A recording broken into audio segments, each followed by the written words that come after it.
దేవుని నామానికే మహిమ కలుగును గాక.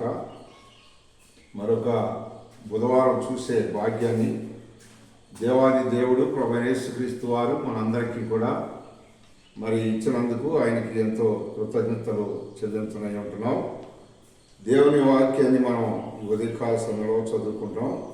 మత్తయి సువార్త 6వ అధ్యాయము 23వ వచనం కూడా మనం చూసినట్లయితే చూడండి, ఇక్కడ రాసి పెట్టినాం.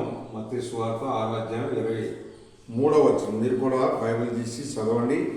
ఇక్కడ దేవాది దేవుడు మన కొరకు రాసిన మాటను బట్టి మనం చూస్తే ఏమని ఇక్కడ రాయబడుతుందో చదవండి. నేను కూడా చదువుతున్నాను. ప్రతి ఒక్క వ్యక్తి కూడా చేయవలసిన పని ఏంటంటే, నీ యొక్క ప్రయాణంలో కానీ, ఉద్యోగాల్లో కానీ, డ్రైవింగ్ ఫీల్డ్లో కానీ అన్ని విషయాల్లో చాలా జాగ్రత్తగా ఈ లోకంలో నడవాల్సిన బాధ్యత ఉంది. కనుకనే ఇక్కడ కన్ను గురించి కూడా మళ్ళా రాస్తూ ఉంటున్నాడు. నీ కన్ను చెడ్డదైతే నీ దేహం అంతయు చీకటిమయమై ఉండునని ఇక్కడ చెప్తూ ఉంటున్నారు. కనుకనే చూసిన ప్రతి దాన్ని కూడా ఆశించవద్దు.